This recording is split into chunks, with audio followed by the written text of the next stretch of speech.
नमस्कार, स्वागत आहे तुमचं मनीषाज किचन मराठीमध्ये। आज आपण करणार आहोत मूग डाळीचा हलवा, जो आपण लग्नाच्या पंक्तीमध्ये किंवा छोटे-मोठ्या कोणत्याही कार्यक्रमामध्ये बघतो। तर तो आपल्याला हलवाईसारखा आपण घरी केला तर बनेल की नाही बनेल असं आपल्याला वाटत असतं। तर मी आज अगदी हलवाच्या पद्धतीने मूग डाळीचा हलवा मी आज तुम्हाला सांगणार आहे। एकदम योग्य पद्धत आणि योग्य प्रमाणामध्ये आज मी तुम्हाला ही रेसिपी सांगणार आहे। तर रेसिपी कुठेही स्किप न करता पूर्ण बघा। तर चला सुरुवात करूया आजच्या रेसिपीला। तर हलवा बनवण्यासाठी ह्या कपाने मी 1 कप मुगाची डाळ घेतलेली आहे। वजनी म्हणाल तर ही 200 ग्राम डाळ आहे। मुगाची डाळ आहे, मी याला 2 तास भिजवून घेतलेली आहे। स्वच्छ 2 ते 3 पाण्याने धुवून आणि 2 ते 3 घंटे मी याला भिजवून घेतलेली आहे। तर आपली डाळ भिजलेली आहे। आता आपण याच्यातलं पूर्ण पाणी काढून घेणार आहोत। तर एका चाळणीमध्ये आपण ही डाळ काढून घेणार आहोत आणि कोरडी करून घेणार आहोत। तर हे बघू शकता, या ठिकाणी आपण पूर्ण डाळीतलं पाणी काढून घेतलेलं आहे। यामध्ये कुठेही पाणी राहता कामा नये, नाहीतर मग ते डाळीमध्ये पाणी जास्त होतं। तर आता एका मिक्सरच्या छोट्या मिक्सरच्या भांड्यामध्ये आपण 2 पार्टमध्ये ही डाळ करून वाटून घेणार आहोत। तर डाळ आपल्याला जास्त जाडही वाटायची नाही आणि जास्त बारीकही वाटायची नाही। तर मी तुम्हाला दाखवते अशा प्रमाणे आपण डाळ वाटून घेणार आहोत। थोडीशी रवाळ, म्हणजे जास्त बारीकही नाही आणि जास्त जाडसरही नाही। तर याने काय होतं, आपला हलवा एकदम छान असा रवेदार बनतो। तर मी आता ही डाळ एका वाटीमध्ये काढून घेत आहे आणि दुसरी डाळ आपण लगेच वाटून घेऊया। तर अशा पद्धतीने आपण सर्व डाळ वाटून घेतलेली आहे। तर चला आता आपण लगेच पुढची तयारी करून घेऊया। तर ज्या वाटीने मी मुगाची डाळ घेतली होती त्याच वाटीने साखर घेतलेली आहे। ही साखर मी एका वाटीमध्ये काढून घेते, कारण प्रमाण आपल्याला एकदम योग्य करायचं आहे, त्याच्यामुळे आपला हलवा एकदम परफेक्ट बनतो। तर ज्या कपाने आपण सर्व साहित्य घेतलं त्याच कपाने तूप घेतलेलं आहे। 200 ग्राम या ठिकाणी तूप घेतलेलं आहे। आता मी कढई गॅसवरती ठेवून गरम करून घेतलेली आहे। यामध्ये आपण 3 ते 4 चमचे आधी तूप घालून घेऊया आणि गरम करून घ्यायचं आहे तूप गरम झाल्याच्या नंतर या ठिकाणी मी थोडेसे बदाम आणि थोडेसे काजू घेतलेले आहे।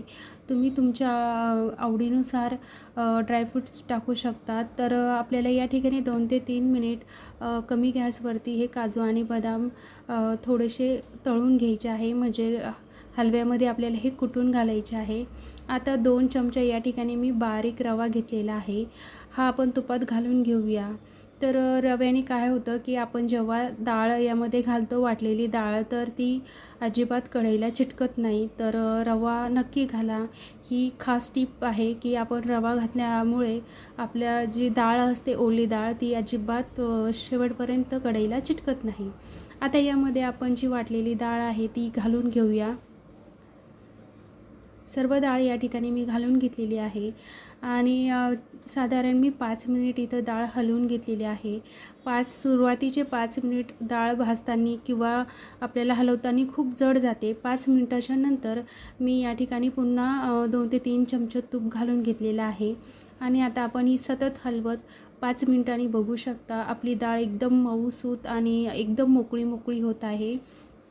तर जेवढं तूप आपण यामध्ये घातलं तेवढी डाळ मोकळी होते आणि हे सर्व हलवत असताना मी एकदम गॅस कमी ठेवलेला आहे, मीडियम पण ठेवलेला नाही। सुरुवातीचे 10 ते 15 मिनिट एकदम कमी गॅसवरती मी डाळ भाजून घेतलेली आहे। बघू शकता किती छान रवाळ एकदम मोकळी डाळ आपली झालेली आहे।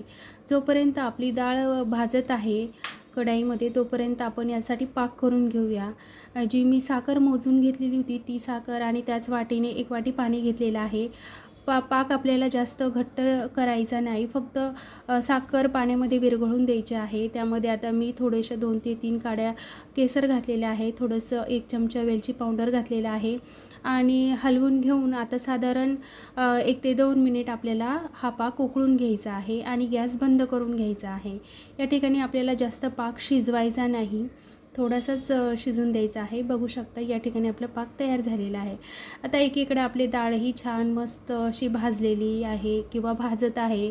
साधारण या ठिकाणी 15 ते 20 मिनिट भाजायला झालेले आहे। पण तुम्हाला जर खूप छान स्वादिष्ट आणि हलव्यासारखा जर तुम्हाला मूग डाळीचा हलवा पाहिजे असेल तर एकदम पेशंट ठेवून डाळ भाजून घ्यायची आहे। तर या ठिकाणी 30 ते 35 मिनिट मी डाळ सतत हलवत कमी गॅसवरती भाजून घेतलेली आहे। आता त्यामध्ये जे ड्रायफ्रूट्स होते ते मी थोडेसे खलबत्त्यामध्ये कुटून घातलेले आहे। आता याच्यानंतर 5 ते 10 मिनिटांनी आपलं डाळ पूर्ण रंग सतत हलवत आता आपली डाळ रंग बदलेल। तर बघू शकता मस्त असा गुलाबी रंगावरती आपली डाळ झालेली आहे। तर पूर्ण ते तूप या डाळीने सोडले, ओल्या डाळीने सोडलेलं आहे। आता यामध्ये अर्धा कप असतो त्या कपाने मी त्याचाही अर्धा मिल्क पावडर टाकलेला आहे। तर मिल्क पावडरमुळे एकदम हलवाई स्टाईल चव मिळते आपल्या हलव्याला। तर तुमच्याकडं खवा असेल तर तुम्ही खवा टाकू शकता किंवा खवा नसेल तर तुम्ही मिल्क पावडर वापरू शकता।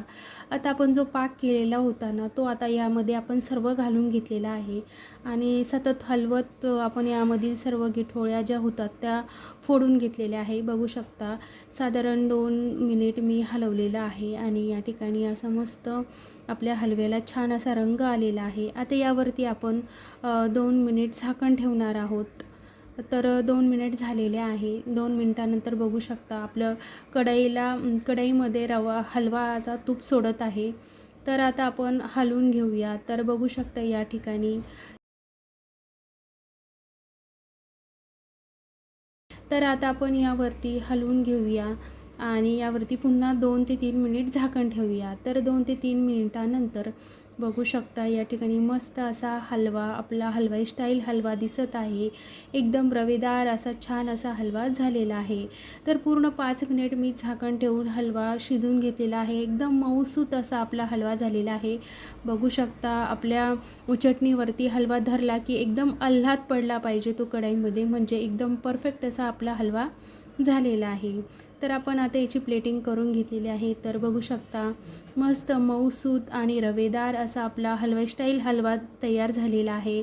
तर एकदम सोपी आणि एकदम योग्य प्रमाणामध्ये आपण ही रेसिपी बनवलेली आहे। तर तुम्हाला माझी आजची रेसिपी कशी वाटली हे कमेंट करून नक्की सांगा। व्हिडिओ आवडल्यास लाईक करा, चॅनलवरती नवीन असाल तर चॅनलला सबस्क्राईब करा। भेटूया पुढच्या व्हिडिओमध्ये, तोपर्यंत बाय बाय।